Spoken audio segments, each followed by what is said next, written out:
We're live now. Yeah. Hey guys. Put me on there. Yeah. Few seconds. We're just making sure everything is working. Hit everything refresh. is okay. And we'll go live. This episode is super important for every email marketer that actually is active right now and doing email marketing. Let's see. I'm just gonna hit share now with friends. There we go. Okay. Oh, cool. you saw it? I don't see it Yeah, here. I see it. Oh, All there it right, is. cool. Oh, now I can see it. Yeah. Okay. Cool, guys. All right, so we're live. Hey guys, welcome to the email show. My name is James Carner. This is Lior Pardo with Verify 550 and with ATM version 3. And today we want to talk about 5 mistakes that email marketers do. 5 stupid mistakes. Very stupid, and we want to encourage you not to be a stupid email marketer. Yeah. So with that in mind, first I want to mention grab ads. Here's a company that I took a shirt from their booth. I'm thinking that it'd be kind of cool to give free advertising to anybody that sends me a shirt. So you send me a shirt for your company, and just contact me via James Carner.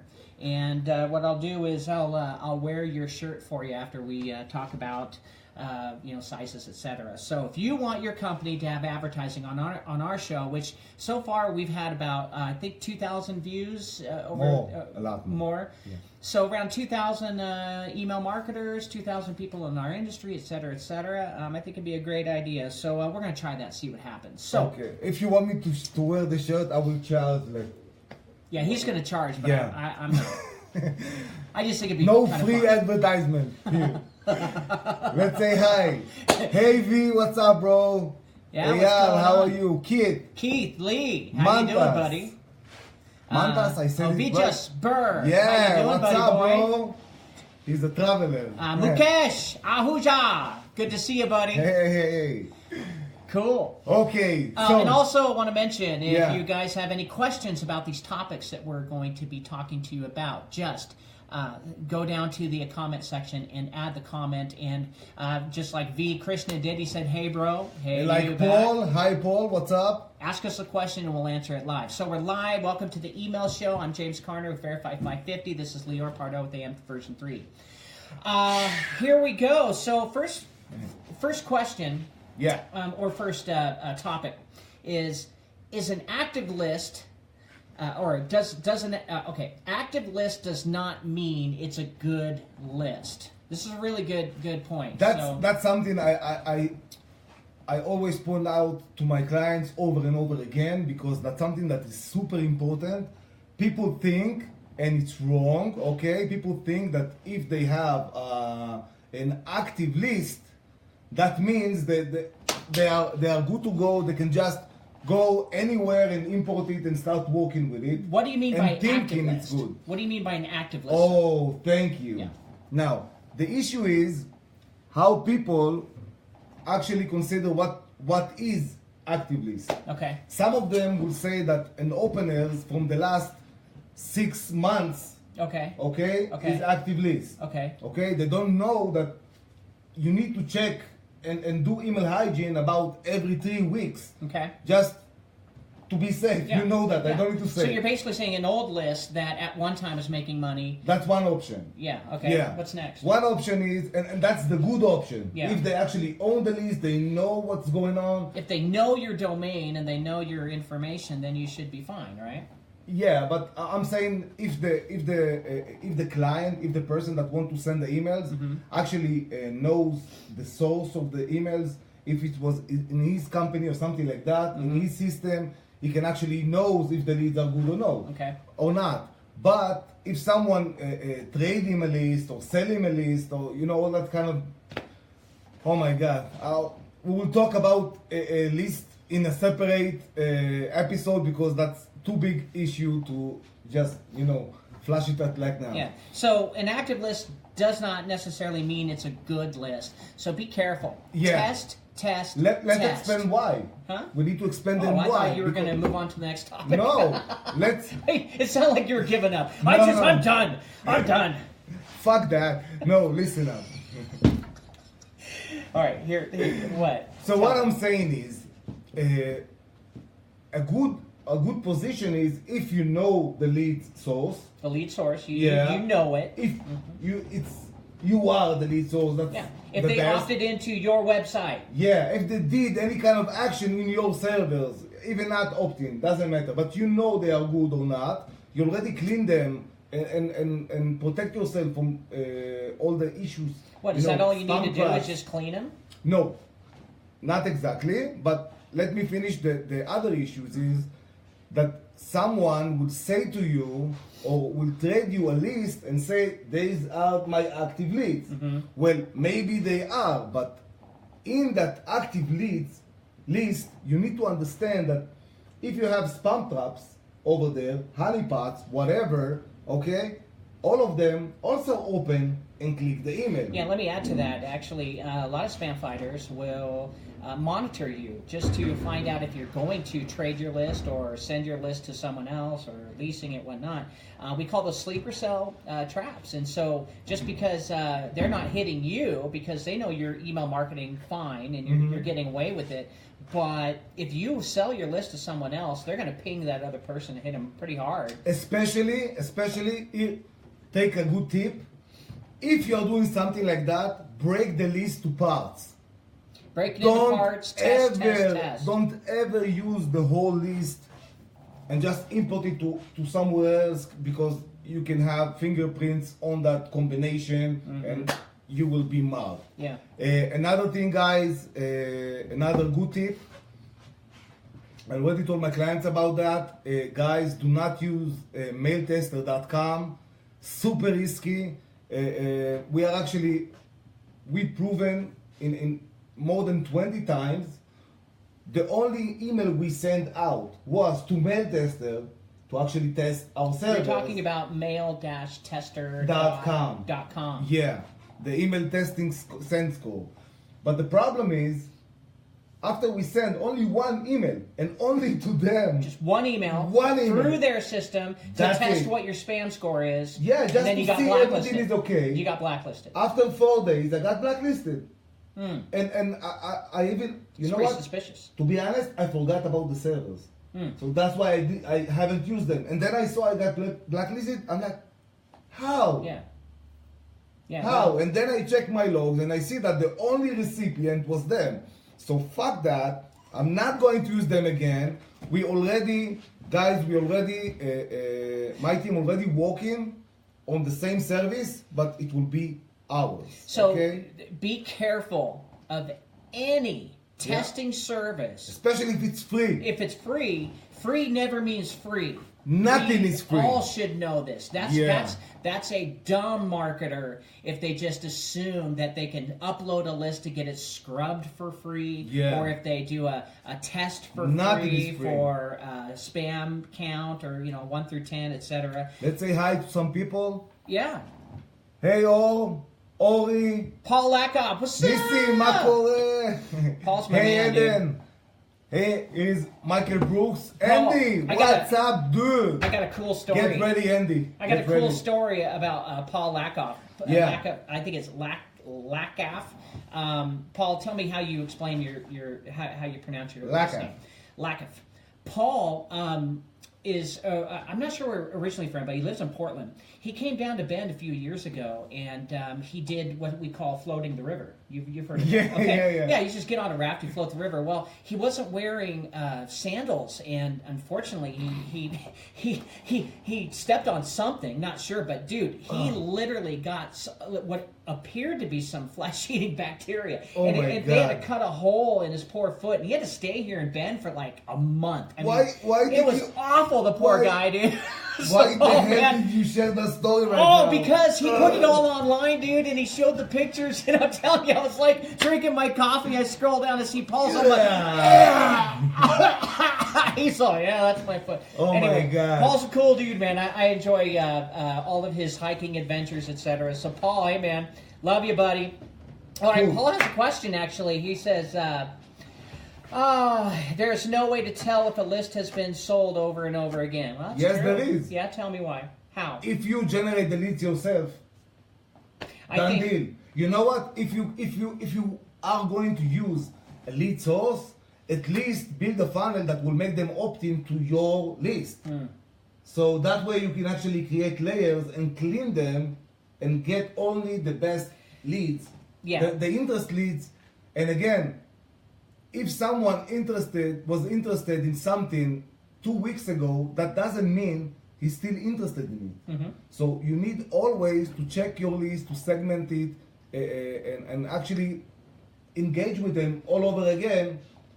The only person that's going to know if the list is being sold is the person who seeds it, you know, and the filters and all the spam protectors. Well, yeah, exactly. But and again, you know, seeding your list is absolutely important. That's how you'll find out how many times the list has been sold, and how you seed it. You never use domains that are associated with your IP, your domains, etc. You want to use free large email service accounts like Hotmail, AOL, MSN, Yahoo, all of Gmail, those. Set up an account, throw those seeds inside fake data, and just see where it goes from there. You can buy even in 500. Paul has another question. Says right here, where did the list come from? Facebook or Instagram? Oh, I wish. If they will come from Facebook or Instagram, you're basically about, you are safe. Yeah, that's absolutely. not an issue. Yeah, and there's a lot of services out there that scrub against Facebook, Instagram, other social media accounts. We are doing it with Smart Scrub now, with version 3. With ATM with version Verify 3. 550 and the social lookup. Yeah, so go through ATM and you're going to get scrubbed big time. And you're going to be mailing to really good data. Let's go to the next subject. Okay, so next subject is Email Pros split lists by domain, and that's wrong. Yeah. Explain. Okay. And I'm talking about Email Pros because the normal marketers or the wannabes don't even care about that. They just import the release and start blasting it. The more professional guys, okay? Yeah. And I'm doing quotes because they are trying to be professional, but that's not the way to do it. They split their list by domains and start grabbing every day 100 Gmail, 100 Hotmail, for each domain. Okay, so one domain uses Yahoo, one domain uses Gmail, No. I mean, instead of the normal people they have 50K list, they will just take it, import it to the server and start mailing it. Mail away. Yeah. The the people that are actually trying more to be better will take and split them by domains. Split them by domains. Yeah, okay. So they will know how many Gmails they have, how many Yahoos, how many Hotmails, and so on. Okay. And then they will take chunks from them each day according to the limits. Yeah. To try to be sophisticated and smart. I see. But the problem is, if they took, for example, 100 Hotmail, 100 Live, 100 Outlook, they actually didn't take only 100 per domain. They take 300 per the DNS behind it. And that's the limit they should care about. I see. Okay? Yeah, so basically Yahoo, AOL, MSN, Hotmail, all of those servers receiving incoming traffic have a certain threshold that they're going to receive per IP. They have very sophisticated algorithms and they monitor traffic that comes in. So if you're going to be smart about mailing into those certain areas, you want to split them up, right? And you want to make sure that through one domain, you're only sending a couple thousand to Yahoo, maybe 1,500 here to AOL, etc. You want to split it up and make sure that you're not just sending it from one source. You need to check your MX behind your list to know who is actually the recipient DNS, the MX. Because if you will send live Hotmail and Outlook, you will see the same recipient DNS in the end, even though you see different services and different domains. And that's why basically we invented and developed MX Dripper. So it will do all of that for them. So inside ATM version 3, there's a MX Dripper. There is a MX Dripper where basically when you import your list, even a million or whatever, it will start checking the MX behind each and every email ID, and then will split it, divide it by the MX behind it. And from there you can decide how many you want to take from each slot per hour based on how many IPs you have. So a more sophisticated throttler. A lot more, and it's self-learning. Self-learning. Yeah. Artificial intelligence. Yep. pretty A lot of AI in the new version 3. Yeah. Cool stuff. Okay, so make Next. sure you know your thresholds. Okay, here's a really good one. We were talking about this a little bit earlier. Don't mix your lead source. Yeah. Let me give you an example. Let's say that you have a list of all of your clients. Usually, if you have like 1,500, 2,000, anywhere you get up to 20,000, you're going to be having some issues. But usually, a couple thousand client list, you upload it into MailChimp, you shouldn't have any issues. Now, usually not. Your clients know who you are. They're going to get an email from you, so you're pretty safe. But again, when you upload that list, you want to opt them in to receiving your information. So just to keep that clear. Now, let's say that after mailing to this small list of a couple thousand... You don't have any other option, by the way.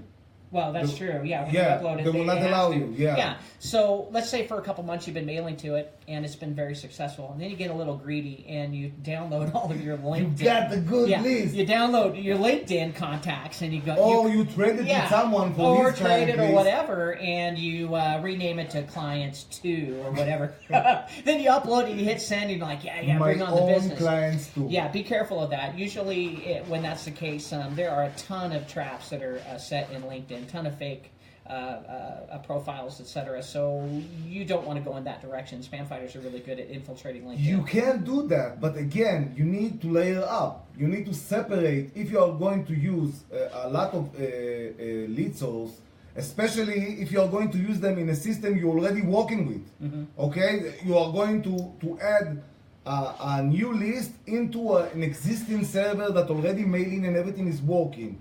You need to think about that. The best way to do that in the smartest way I think possible, it's basically to make them go through a funnel, make them opt in, make them understand and want what you are trying to sell them, and then add them to your client list, because basically now they are also your clients. Yeah, and don't just add them all at once. Yeah. You want to slow down on adding emails. Drip it up. 55 here, 52 there, 120 there. It's like an opt-in list. When people opt in, it's never going to be consistent numbers. By the way, you don't need to drip them, because if you are going to send them to the funnel, it will be on live mode. If they are going to enjoy it and going to opt in, they will. That's if someone is set up that way. But I'm talking they about. Must. Well, there are some email marketers that are not set up that way. Just because they must doesn't mean they're going to be set up that way. Yeah. There are email marketers that only have one ESP, and they're just mailing through that ESP. What we're trying to say is split it up. You should not be just mailing into one ESP. You should be mailing into dozens. You should have dozens and dozens of accounts. If you take your email marketing seriously, you need to get ready. The smaller the list, the easier to get inbox. The larger the list, the harder problems you're going to get. But split them up. But what I did in ATM V3 is actually I solved that issue. Because even if you have a big list and you send a big campaign, it will be sent for multiple servers. So it will become small campaigns from each server based on the limits. Yeah. So basically, don't mix your lead source. The third... Let's say hi Osnat, hi Graham, Edgar, what's up, bro? What's up? Ardia, no, go up. Go up? This is the last comment. Oh, that's... This is the updated. Oh, yeah, so Paul, going back to what happened to him, he caught Aeromonas hydrophilia. I don't care about bacteria. No, this is hilarious. No. Bacteria only found in Pandora. Nothing hilarious about that. The one place that you could ever find this bacteria, it gets stuck in his foot. He took a lot of antibiotics, but finally got rid of it. He's all better. I'm so thank God you are better, but it's not funny. I thought it was interesting, but I mean, dude, he almost died. Next topic. He almost died. So anyway, all right, next topic. Okay, you know what they say? Almost doesn't count. Okay, open rates suck because of the ESP. That's wrong. Yeah. Let me explain. Open rate sucks because of ESP, IP, domain, content, list, bounces, spam traps, Complainers. complainers, the amount of spin you have in your campaign, the links you have there, Tainted IPs. tainted IPs, your even your IP pool members. If there is someone else in your same IP pool that mail his own list, can also affect you. So to decide that only one thing is causing you to inbox or not, that's wrong. It's not very smart. Not very smart. You Because it's can't- not true. Yeah, we have a lot of clients that come to us, and they after they scrub, they mail, they hit a complainer or a spam trap or whatnot, and they come to me and they get upset and they want a refund. Well, we hit a spam trap, or we hit certain this, or our opens weren't this much or not. Our first question to them is, what ESP were you using? What system were what autoresponder system you were using? What? Yeah, but it doesn't matter. It's from 20 different variables IPs, domains. that keep changing all the time. Yeah, are you hiding behind your who is? There's so many questions that we ask so that we can address what's a fair argument. If they hit a trap that we didn't have, we'll explain why. And But another thing is something that is really important. If they hit a trap, they got inboxed. yeah, absolutely. Because in the spam folder, you don't even have a button to click mark as spam. You don't have any. Mm-hmm. The only place that people can mark you as spam is only if you got inboxed. So that's the main issue. Let me explain why. Mm-hmm. Let's say you send a new campaign, you worked on it, it's looking good, not spammy, you have even a small list of 5,000. Okay, let's even go the smallest. You send an email out, you start to get inbox because it's starting to send it. Mm-hmm. Okay, the 50 people, 6 people open your email, didn't like the content, because you inbox and they saw it and they have the possibility to actually click mark as spam. After they click mark as spam, okay, even if your open rate until that point was like 80% and you got marked as spam, all the rest of the campaign is lost. Mm-hmm. And that's why all your stats are looking like shit. Now let me explain another thing. Well, I talk a lot about this so many times, so It's just I'm sensitive about it. It's hilarious. So another important thing here is while let me think how to rephrase it. Continue. Let me. I need to think about it because it's so important. Okay. Believe it or not, there's a new trend going around where we're hearing that spam fighters are purchasing all emails from junk box. It's not trade. It's actually it's proven. Yeah. Well, look, It's going insane. And that's how they're tracking, opens, clicks, and they're tracking spam and tracking complaints, etc. So it's so highly important now to test your campaign in every single one of as many ISPs as you possibly can to see if it got into the inbox, especially if you're completely whitelisted and you have a very large list in constant contact. You really got to test to see if you're getting into AOL, MSN, Hotmail. Now, email, another thing, all of those, that's really, really key, because if one of your emails goes into a junk box, you could be toast. Your opens rates can drop 80%.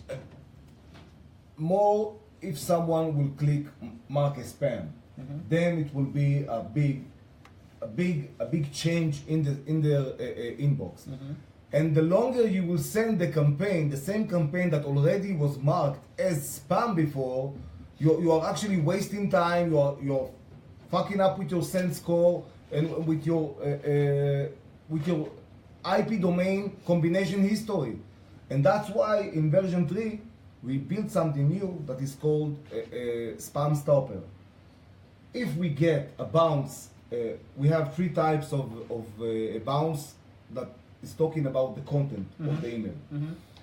If we detect an email got back from one of the ISPs that says that this email was marked as spam, in the same second, this email will be stopped, and you will know that actually this email was marked as spam. You need Wow. to change the content. You need to do something else. We are actually showing the ISPs like, oh my God, this guy is on top of everything. That's Well- pretty sophisticated. Yep. Yeah, that's awesome. Thank you. All right, we got one more question, Thank you. and then we're going to wrap up the show, guys. We Yeah. appreciate you coming on board. We love Thank you you, all. guys. Edgar's Skujins, hello, how you doing? Graham Freer, good to see you. And I don't read Hebrew. What does that say? Osnat Gispan. Osnat She Gispan. was Hi. my twins in the kindergarten. Teacher? Yeah. Hi, sweetheart. Okay, and then Aradia Susetya. Areda Susetya, how you I doing? think. Thanks for coming to the show. Last question here is, okay, people get blacklisted, so you must switch your IPs and domains. Is that right or wrong? Wrong. Let me explain. Most of the marketers, email marketers that blasting like there is no tomorrow, think that if the IP got blacklisted or the domain got blacklisted, they need to throw it, put it in the trash, and move forward with another IP and domain.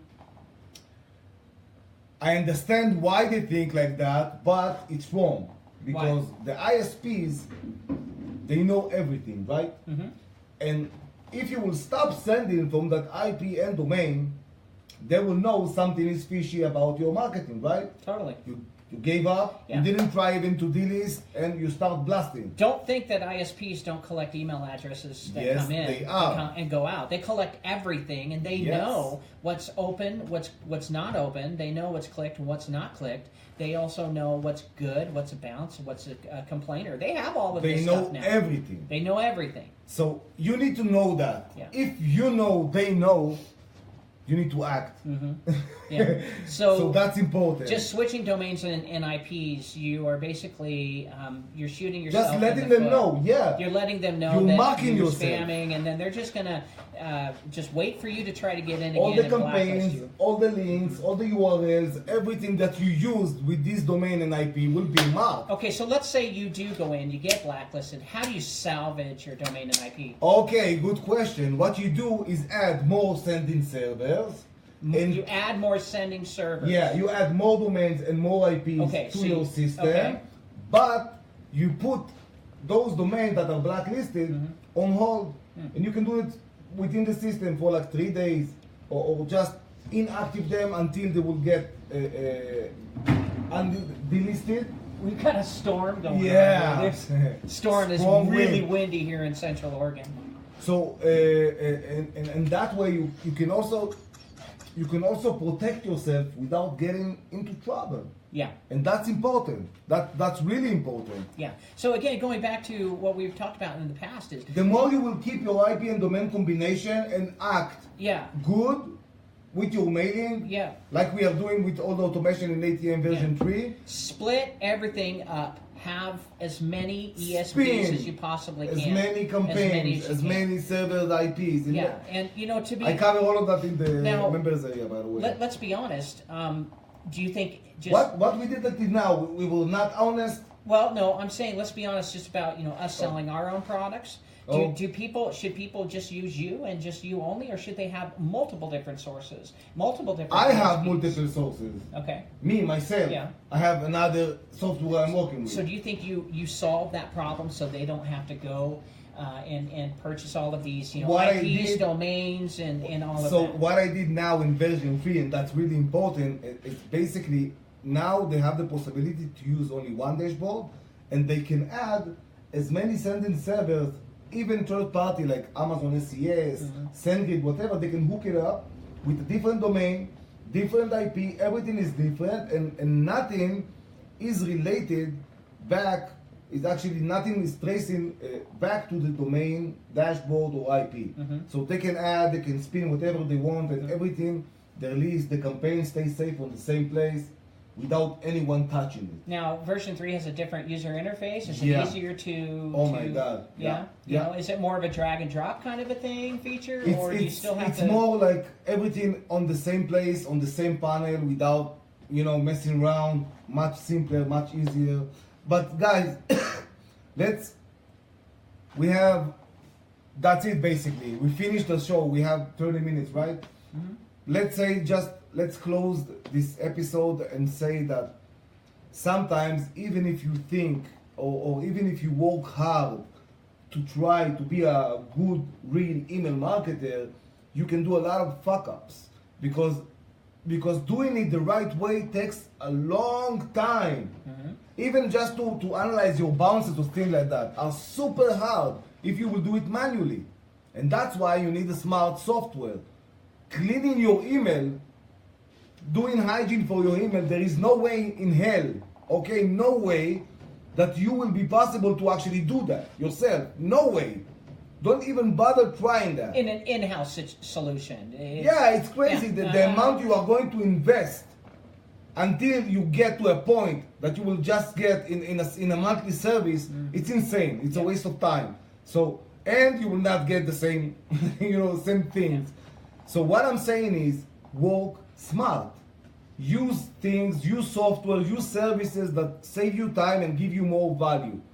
That's all I'm saying.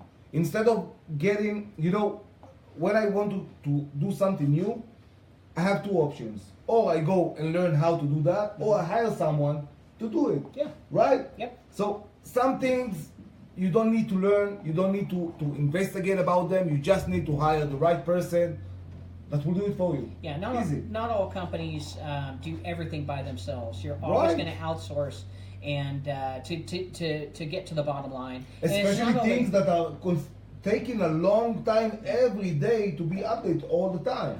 People don't know how much you are working every day to add more spam traps. They don't even understand what you are doing. They think it's like everything is automation. Yeah. They don't No, understand not at the all, no. intelligence It's more behind of a it. manual process. Oh You my have God. the research involved. Insane. I saw it. I'm like, fuck that. So Too guys, long. guys, thank you so much for your time. We love you. Thank you so much for tuning in.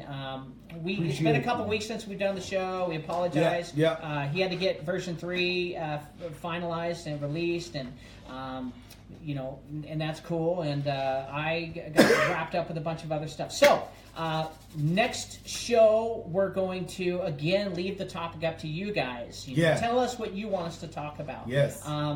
I'm an expert at email list hygiene. He is an expert. I'm not an expert.